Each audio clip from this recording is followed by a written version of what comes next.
Mon nom, c'est Luce Lefebvre. Je suis née en 57 à Saint-Séverin-de-Prouville.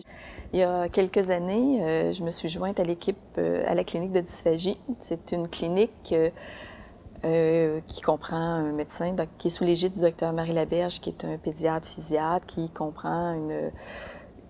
comprenait une ergothérapeute à l'époque, Ginette Théoret, qui avait mis ça sur pied, une psychologue, Christiane de Denancourt et Christiane Coury. Par la suite, cette équipe-là avait été vraiment très sensibilisée aux besoins de mieux cerner la problématique d'alimentation chez l'enfant pour être en mesure d'offrir un meilleur suivi de ce problème-là, qui a un impact quand même énorme. Là.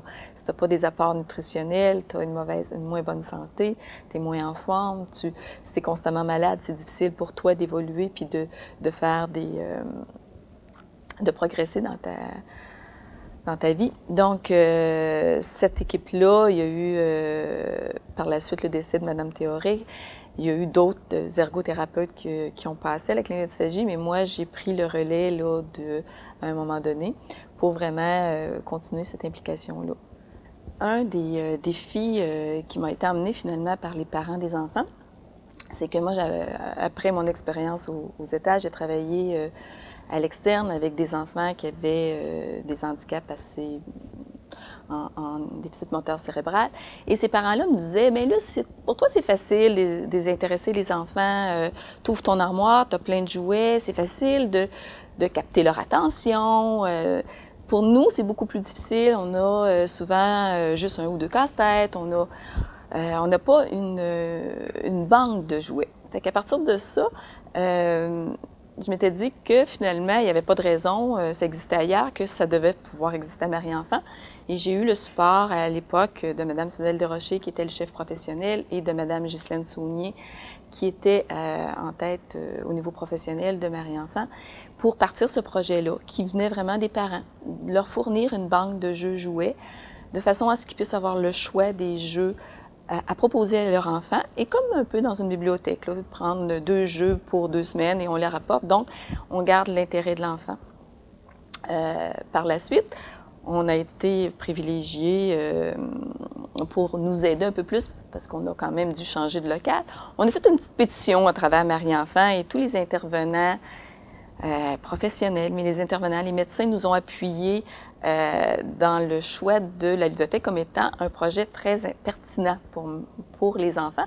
Donc, on a eu accès à un local. Dès le départ, on a pris, nous, une vocation un peu spéciale. On s'est dit qu'on aurait les jeux jouets qu'on retrouve dans le commerce, parce que les jeux jouets qu'on retrouve dans le commerce, mais aussi les jouets adaptés, c'est sûr. Mais il y a des ludothèques qui, à l'époque, étaient parties, qui offraient que du matériel spécialisé. Mais moi, j'avais trop souvent entendu des parents qui disaient ben lui, j'en ai plein de jouets, il n'aime pas ça jouer. Fait que je me disais, oui, tu peux avoir plein de jouets, mais si ça ne correspond pas aux capacités de l'enfant, c'est sûr qu'il n'y aura peut-être pas l'intérêt. Ça ne veut pas dire qu'il n'y a pas, sur le marché actuel, des jouets qui peuvent correspondre. Il y en a qui ne correspondent pas, c'est sûr, mais il y en a qui peuvent correspondre. Et le défi, c'était de retrouver, parmi les jeux jouets offerts, des jouets qui pouvaient correspondre aux capacités de l'enfant, pour que le parent puisse avoir le plaisir de dire à grand-maman, bien, pour Noël, tu pourras aller chercher tel petit jouet. C'est quand même un impact important au niveau émotif, au niveau social, au niveau du lien. Mais il y a aussi le fait que ces enfants-là ont besoin de matériel spécialisé, ce qui fait que la ludothèque offre aussi le matériel spécialisé, les petits jeux à 100 $ et plus, on les a, c'est sûr.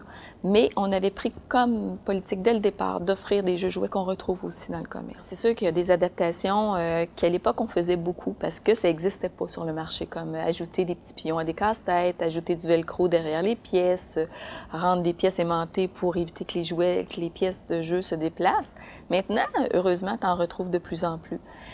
Avant, on retrouvait rarement des jouets à interrupteurs musicaux et sonores, ce qui était, comme pour nos enfants, souvent une première façon d'aborder le jeu. Tandis que maintenant, si on regarde sur le commerce, il y a pour les enfants de 0 à 12 mois beaucoup de jeux sonores et lumineux.